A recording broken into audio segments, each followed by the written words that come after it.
Bonjour tout le monde! Alors, premier retour vidéo pour faire des chroniques littéraires. Alors, je suis heureuse d'être ici avec vous aujourd'hui.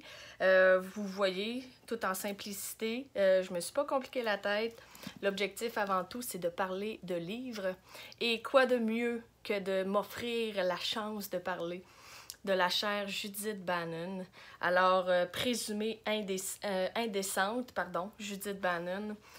Ce livre-là, écoute, ça m'a pris plus de temps qu'à la normale d'en faire la lecture.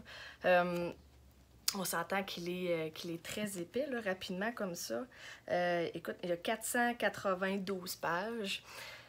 C'est difficile d'expliquer l'émotion que je ressens quand je lis du Judith Bannon, autre que talent incommensurable. Cette femme-là a un talent d'écriture, elle a un talent pour apporter le suspense, la sensualité, le romantisme, avec des personnages à caractère quand même assez fort. Encore une fois, on parle de Sophia qui, elle est propriétaire des boutiques de sensualité, si on veut, d'objets érotiques. Et elle se met à recevoir des boîtes mystérieuses contenant ce que je vous dirai pas pour ne pas dévoiler trop de punch. Mais dans les boîtes, on se doute que c'est des choses qui sont hors la loi, complètement non permises. Et il y a une menace quelconque envers elle et ses proches. Et elle va aller demander l'aide d'un avocat sans l'avoir choisi, parce que c'est justement celui qui en veut, qui a décidé, qui lui a dit d'aller vers telle personne. Mais le pourquoi il va vers lui, pourquoi elle doit aller vers lui, pardon, on le sait pas. Ça, vous allez le découvrir en cours de lecture, bien évidemment.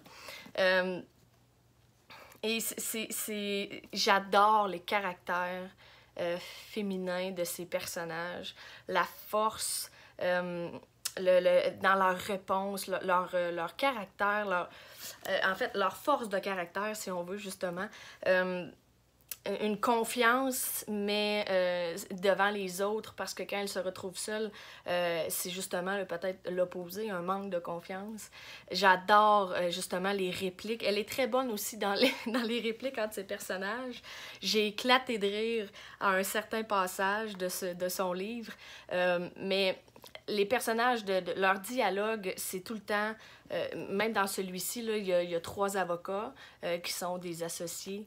Et ce qu'ils se disent entre eux, c'est... Tu sais, le travail, il est là, mais il y a beaucoup d'humour, il y a beaucoup de... Tu sais, il n'y a aucune lourdeur dans l'histoire, puis le fait que c'est pas juste le suspense. Il n'y a pas trop d'érotisme non plus. Il y en a eu plus vers la fin. Et c'est ce que j'aime, parce que je suis en train de pencher un peu plus vers le suspense avec un peu d'érotisme sans que ce soit trop juste ça, justement, si on veut.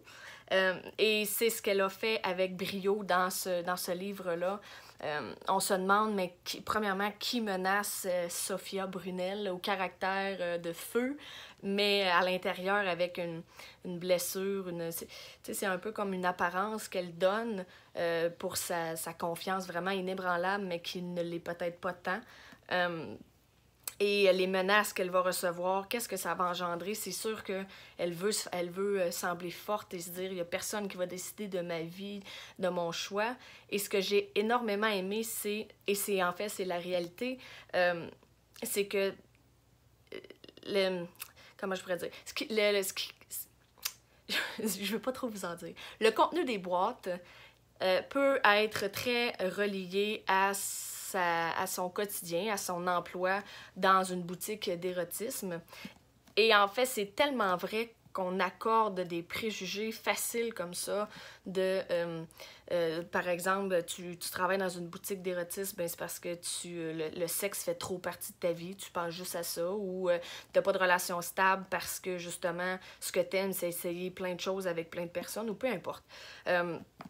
Et ça, c'est pas des croyances que je crois, là, mais les croyances dans la vie des gens, ce qu'on se permet de penser sans vraiment connaître.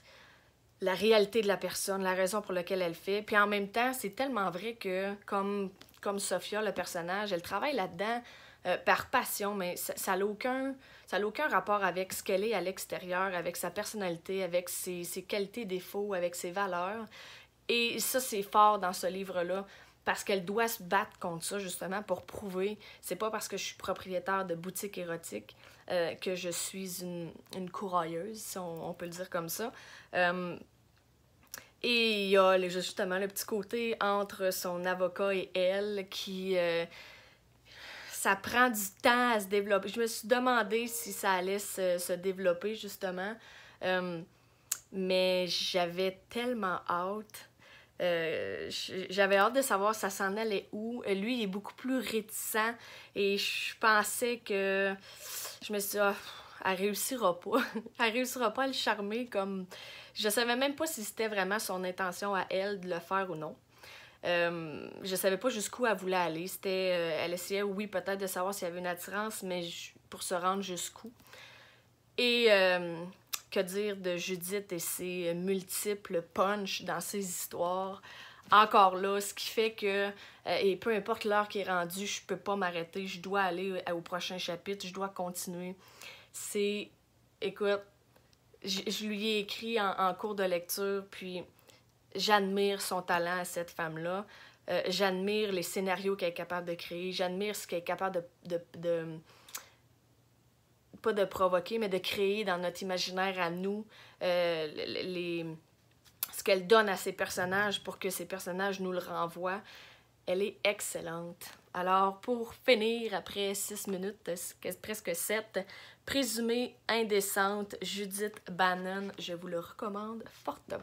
Bonne lecture!